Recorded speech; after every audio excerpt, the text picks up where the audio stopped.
Today we are going to be looking at the First Great Awakening.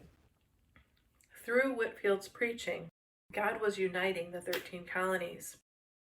The early colonies were not like today's states, where all the 50 states are part of one united country, and you can freely cross the borders. They all have the same federal government covering them. We all have the same currency.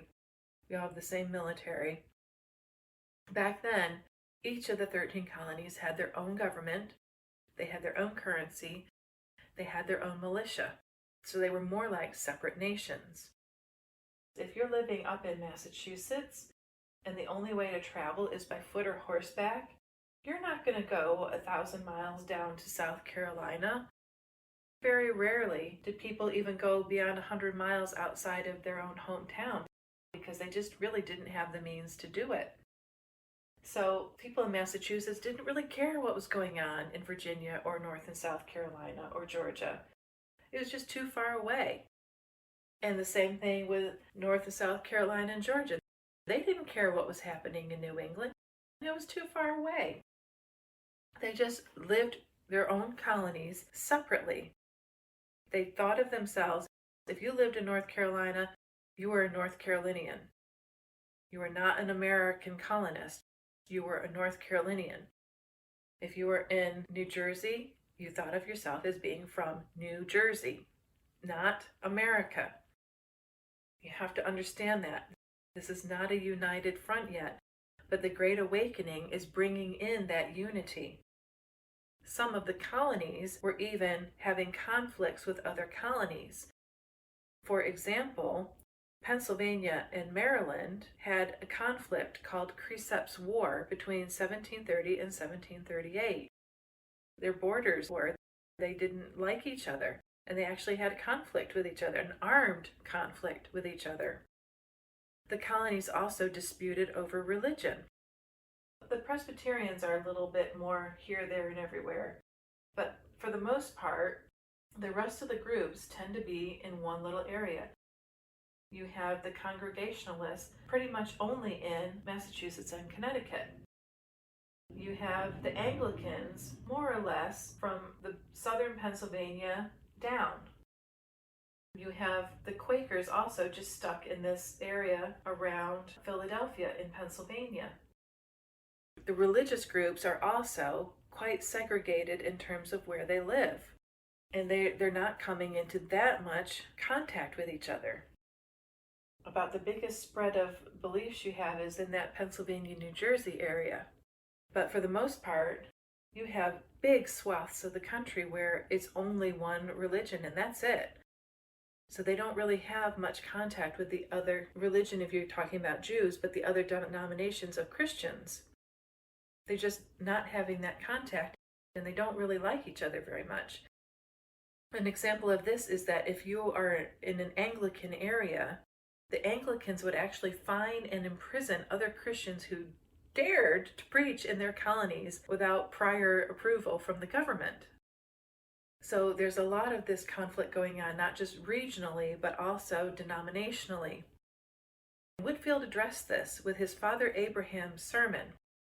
He's trying to provide an answer to this hostility, and he preached it all over the colonies because it was a problem all over the colonies.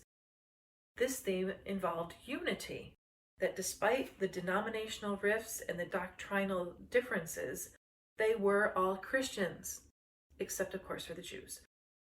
Other than that, they were all Christians.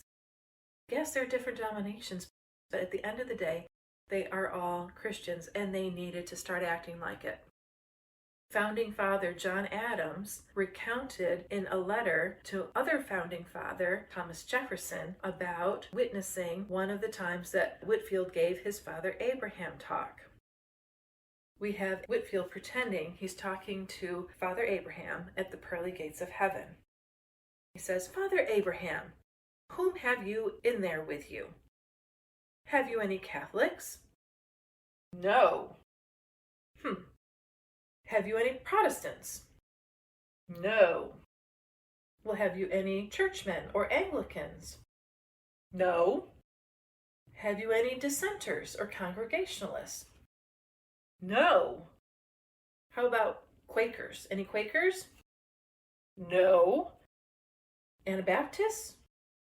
No. Well, who do you have there? Are you alone? No. There are Christians here. He who fears God and works righteousness shall be accepted of God. Acts 10:35. Whitfield's just trying to point out, God accepts you if you accept him as your Lord and Savior. Denomination does not matter. All that matters is that you have become a Christian and have a personal relationship with God. You need to build up those relationships with other Christians. Wherever Whitefield went, he's preaching that same gospel. And the same Holy Spirit is quickening the message of God in people's hearts. And everywhere, they're accepting the same Christ in the same way. Charleston, South Carolina, Baltimore, Maryland, Lancaster, Pennsylvania, and Stockbridge, Massachusetts, all over the colonies, people are making this wonderful discovery that Jesus died for their sins so they don't have to be under the bondage of sin any longer. This message of hope and freedom is so much more important than anything else in their lives that the geographical and denominational barriers are now inconsequential. In addition to that, through the development of the body of Christ, the people as a whole are beginning to discover a basic truth which is so important, and it's a major foundation stone of America, of God's new nation that's coming. It's coming. This truth is that in the eyes of their Creator, everyone has equal value.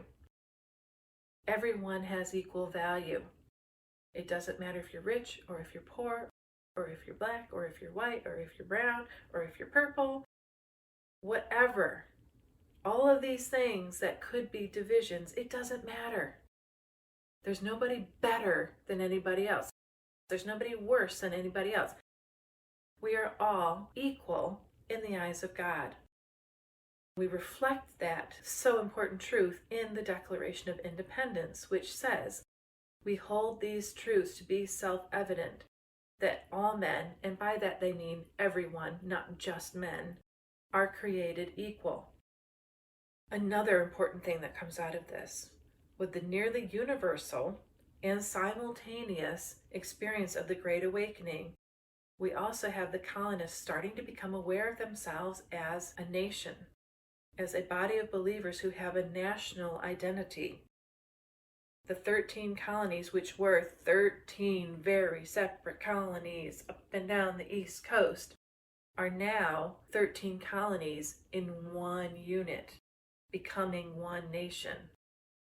So they refer to themselves as the colonies, yes, but they are thinking of themselves as a unit now, not as separate entities. They're seeing themselves as an almost nation that has been chosen by God for a specific purpose. We're back to the city on a hill. God wants the 13 colonies. God wants the United States to be a city on a hill, to shine God's light into a dark world, to be a model for others to follow, to shine that light and point it to God for people to come to know God. God's bringing them together into covenanted groups as well. Stop with the independence and individualism. We need to be covenanted to God and to each other to advance His kingdom. Our final takeaway, we finally made it to the final takeaway. The Great Awakening led to hundreds of thousands of people coming to know Christ as their Lord and Savior. Individual lives changed, which resulted in the villages, towns, and cities they lived in also being changed. Ultimately, it led to the colonies as a whole being changed. The political and spiritual legacies of the Great Awakening were the ideas of equality before God and of being one nation under God. The covenant way of life is a hunger so deeply ingrained in the American national psyche that it's never going to die. It's been there from the start. It's going to be there at the end. And although it can lie dormant for years, God will reawaken that desire. He did so in the mid-1700s, and he can do it again. Thank you for listening to this edition of America's Godly Heritage. I hope you have a great day. Bye. Help us spread our message.